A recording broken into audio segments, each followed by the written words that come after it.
반갑습니다. 17일 수요일 새벽 하나님께 올려드립니다.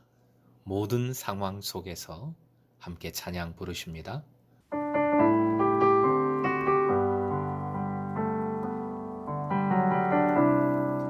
모든 상황 속에서 주를 찬양할지라. 주는 너의 큰 상급,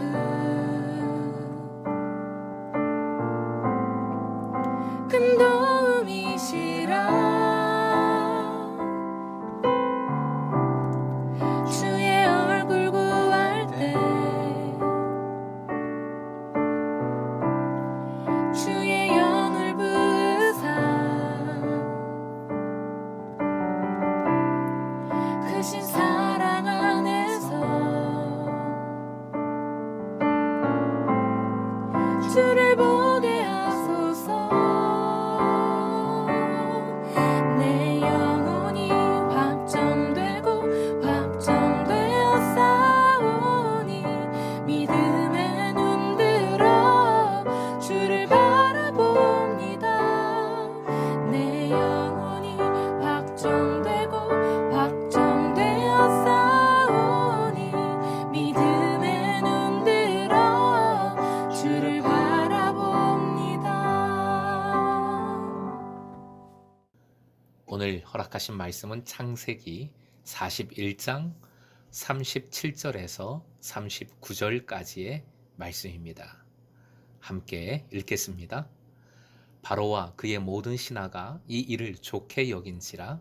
바로가 그의 신하들에게 이르되 이와 같이 하나님의 영에 감동된 사람을 우리가 어찌 찾을 수 있으리요 하고 요셉에게 이르되 하나님이 이 모든 것을 내게 보이셨으니 너와 같이 명철하고 지혜 있는 자가 없도다. 오늘의 기도 제목, 하나님의 영이 새로운 것을 창조해 주시니 믿고 따르게 하소서. 하나님의 영이 새로운 것을 창조해 주시니 믿고 따르게 하소서. 요셉이 해석한 바로의 꿈, 그 내용은 사실 부정적인 것이지요. 왕 앞에서 함부로 부정적으로 말하다가는 큰일 납니다. 반면 요셉이 제시한 대책은 매우 긍정적이었습니다. 나라가 흥하는가 망하는가는 흉년에 이런 어려움에 구체적인 대비를 어떻게 하고 그것을 어떻게 실행할 수 있느냐, 즉 대비할 수 있는 지혜와 실행할 수 있는 실천력의 흥망이 달려 있습니다. 난세를 헤쳐나가는 가장 중요한 것은 결국 지혜와 실천력이라고 할 수 있겠습니다.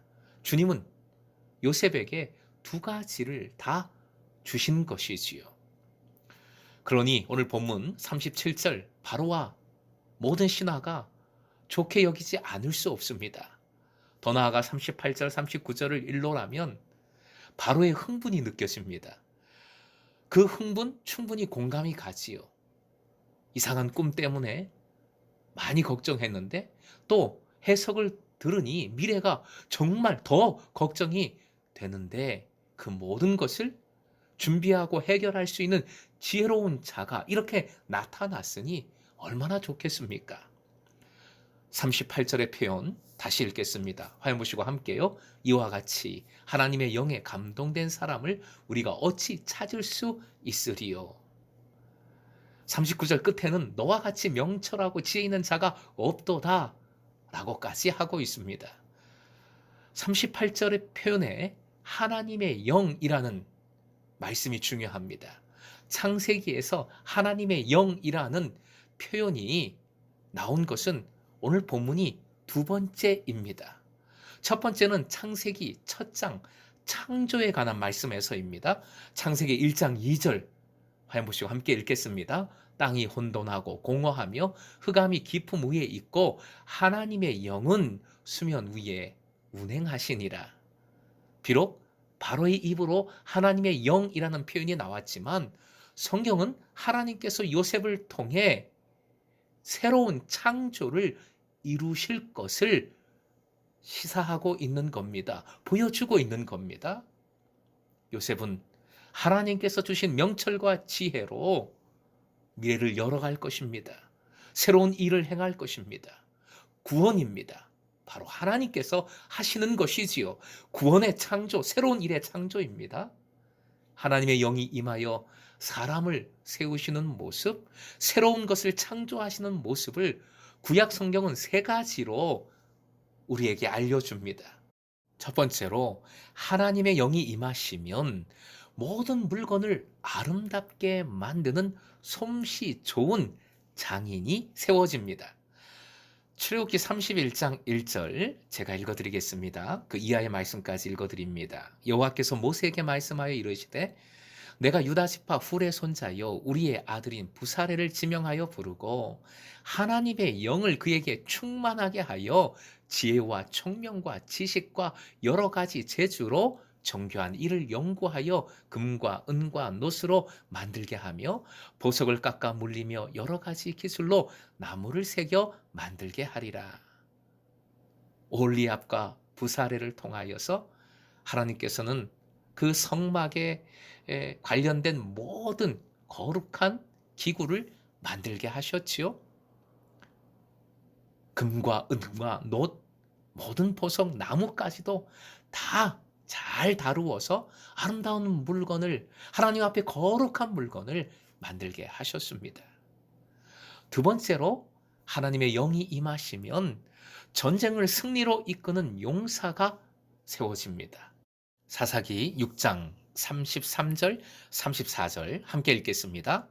그때에 미디안과 아말렉과 동방 사람들이 다 함께 모여 요단강을 건너와서 이스라엘 골짜기에 진을 친지라.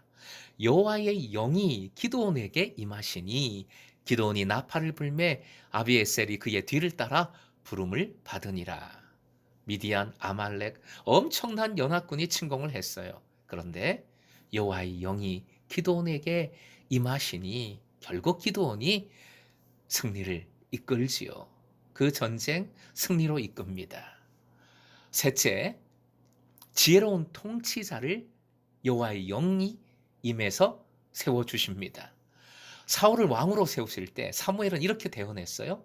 사무엘상 10장 6절 말씀 읽어드립니다. 내게는 여호와의 영이 크게 임하리니 너도 그들과 함께 예언을 하고 변하여 새 사람이 되리라. 더 나아가 궁극적인 왕, 참된 왕, 메시아에 관한 예언의 말씀도 이렇게 기록이 되었습니다. 이사야 11장 1절과 2절이요. 함께 읽겠습니다. 이새의 줄기에서 한 싹이 나며 그 뿌리에서 한 가지가 나서 결실할 것이요 그의 위에 여호와의 영 곧 지혜와 총명의 영이요 모략과 재능의 영이요 지식과 여호와를 경외하는 영이 강림하시리니.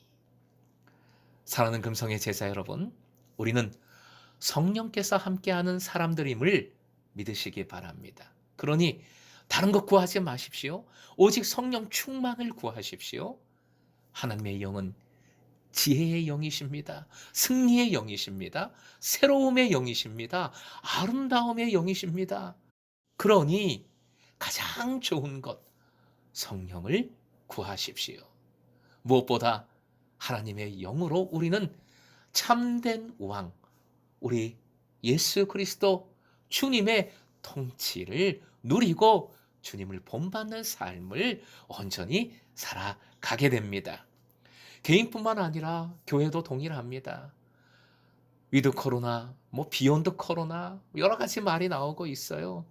이 어려운 시기에 교회가 앞으로 무엇을 해야 할지, 미래를 어떻게 준비해야 할지 정말 고민되지요.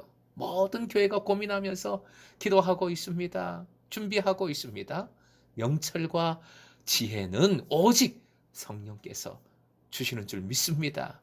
다만 성령께서 어떤 영이신지를 공동체가 믿고 그리고 의지하며 따를 때에 미래를 준비하는 지혜와 그 실천력, 온전히 갖게 될 줄로 믿습니다.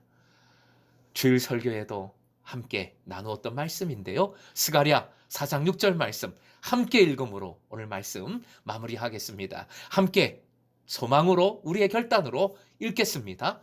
만군의 여호와께서 말씀하시되 이는 힘으로 되지 아니하며 능력으로 되지 아니하고 오직 나의 영으로 되느니라.